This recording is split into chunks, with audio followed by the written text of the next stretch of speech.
Are you dealing with psoas weakness? Are you trying to figure out what adequate levels of strength actually is for the psoas?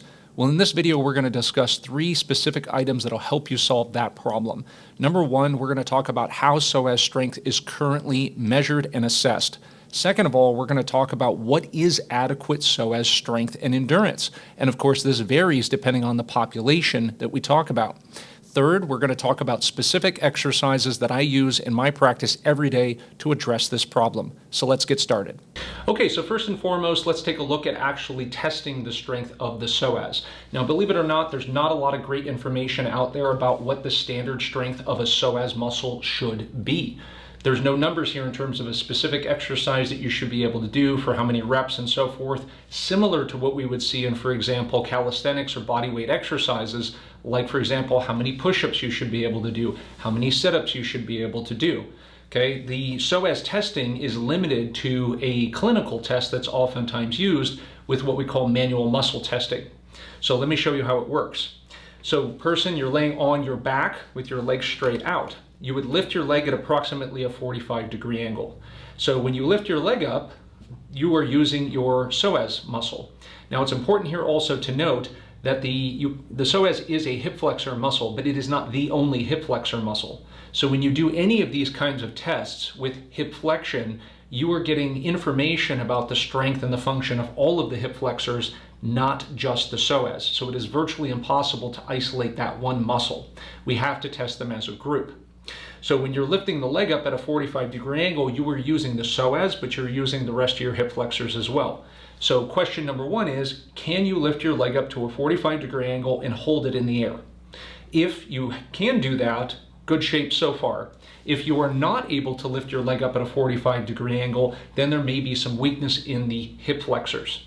Now, in that case, I would suggest getting an evaluation from a physical therapist, a chiropractor, or a medical doctor to make sure that there's no underlying pathology in the hip that's inhibiting those muscles from working. Also, if there's some issues coming from the spine via the nerves. But most people, especially if you're watching this video, odds are likely you can hold your leg up at a 45-degree angle. The second part of the test, which you can't really do by yourself, you would need somebody else. The therapist would slowly add additional force down at the ankle, gently pressing down to see if you can recruit that muscle in an increased amount and hold against the resistance. Lastly, the therapist would additionally push more force down to see if you can accommodate and hold against the therapist's pressure. Okay? So this is commonly how the hip flexors are tested in the clinic setting to see if they have enough function. There's a couple of problems with this test. I'm not going to go through all of them, but for our purposes in this video, this test only gives us a small piece of information. What that muscle can do in terms of strength in an isometric position, that means just a static contraction. It doesn't give us any information about full range of motion strength in the muscle, and certainly about its endurance capacities. So it's a very clinically dominant test, not very useful from a fitness perspective to see if the psoas is actually weak or has enough strength overall. So it's kind of like a bare minimum test.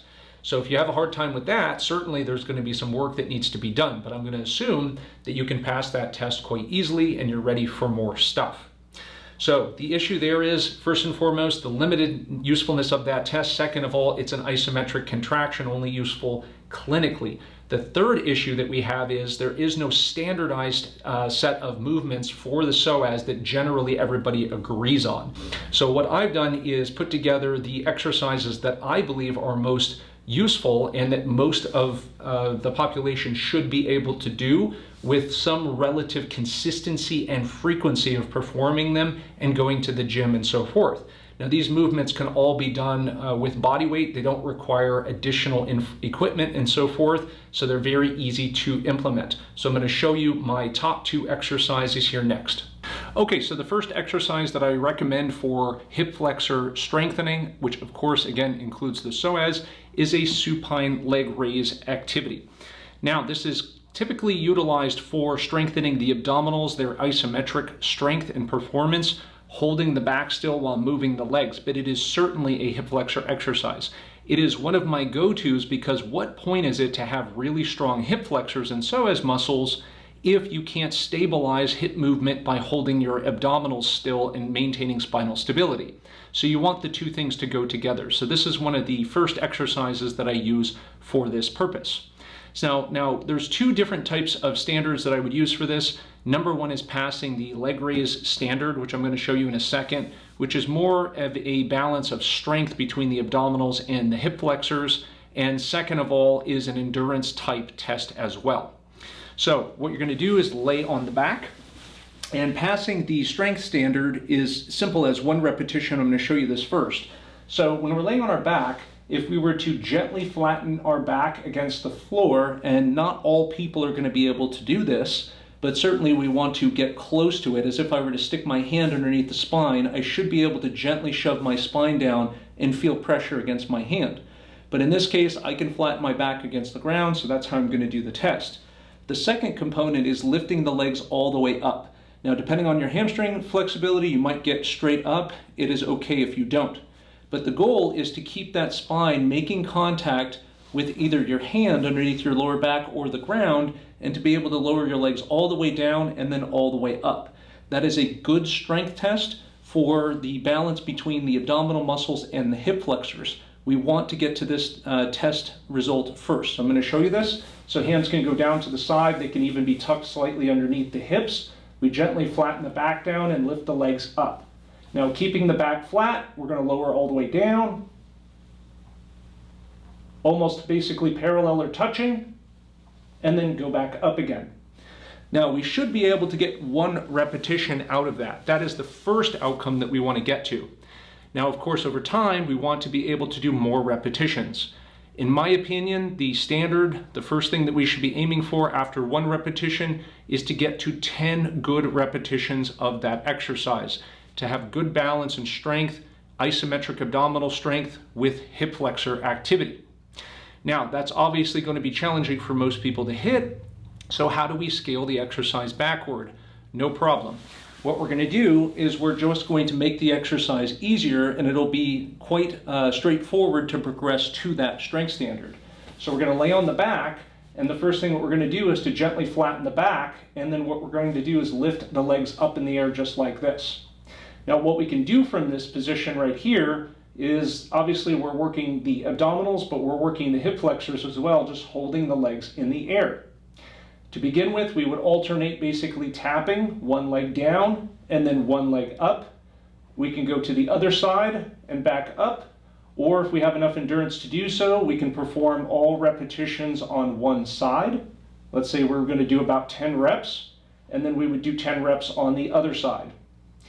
Over time, to make this much more challenging, we would reach the leg further away from us and then bringing it back in again. Now, what this exercise is going to do is the second piece, which is also building up endurance of the hip flexor muscles. What I usually aim for is to get with roughly 60 to 90 seconds of that exercise, alternating tapping the legs. You're going to feel most of the burn depending upon where your weakness is, either in the abdominals or you're going to feel it in the hip flexors. So a lot of people will feel this in particular with the rectus femoris, but obviously the psoas and the other hip flexors are working as well. As you build that up, you'll start to see over time improvements toward maintaining that straight leg position, being able to accomplish that 1 full repetition, and eventually working up to 10. So we start with the bent leg version first, working it up, and then once we can do the straight leg version down and up for 1, then we would start working on 10 repetitions of that version. So that is the supine hip flexor exercise. That is my preference. Let's move on to the next one. Okay, so the next exercise is not one that most people would typically consider to be a hip flexor exercise, but it absolutely is. It is called the split squat. Now, the split squat is essentially a hybrid or a half between a static single leg type of squat and, of course, a lunge. So in this exercise, we're working all of the muscles on the front of the thigh, the hip flexors, but also we're working the other quadriceps that extend the knee. We're working glutes, we're working hamstrings, we're working the whole thing. Now, the part of this that's most important is obviously the stronger we get with our quadriceps and our hip flexors in this position, the more we're going to get a transfer or a carryover in that strength and that endurance to other movements. In particular, the previous exercise, what I showed you, which is the supine leg raise. One of the things that's a kind of hidden secret is that most people get stuck on those supine leg raise based activities or hanging leg raises or whatever it is that they're doing because their hip flexors are too weak. It's hard to increase the strength in those muscles just with those isolated exercises. And once you get stronger with the split squats here, you'll see an immediate transfer to those other exercises. So let's walk through this. So what you're going to do is you're going to start with your knee directly underneath your hip, back foot behind you with your toe flexed, because we're going to go straight up from here. Your heel is going to be underneath your knee, if not slightly toward you. This is a classic hip flexor stretch. So if I slightly tuck my tail, I feel a stretch in my hip flexor. We don't want the stretch in the hip flexor to be the primary area of focus. We do want to have that stretch, but we can back off just a little bit. So I feel a little bit of a stretch, but not too much. Now the idea here is to essentially stand straight up as if I were on a track, like a Smith machine at the gym, without losing my position, in particular my pelvic tilt. So I shift forward a bit and then I stand straight up. Now from there, you can see my knee is not too far behind me. My tail is still tucked. I am definitely feeling the quadricep over here and the hip flexors are working. We're going to maintain that position, slowly dip this knee down to touch with about 3 seconds, tap, and then about 3 seconds on the way up. So it's 3 down, 1, 2, 3, 1, 2, 3, okay? What you're going to feel very strongly is the back leg is doing a tremendous amount of work. Now, of course, the front leg is the one that has the best leverage to do the movement and obviously is bearing most of the load, but you're going to feel a lot on that back leg. The primary reason why you're feeling it on the back leg is because the hip flexor is working in its lengthened position. That is what we want. So essentially, by using these two different motions, we're going to be working the hip flexors toward their lengthened position, and we're going to be working the hip flexors toward their shortened position with the combination of these two exercises, and they both feed each other. But in particular, the split squat making the supine leg raise based activities even better. Now here's the point with this one. We want to start off with one set, just working as many repetitions as we can do in good quality. Some people will only be able to perform 4 to 5 repetitions at a time and then take a break and then do the other side for 4 to 5 repetitions.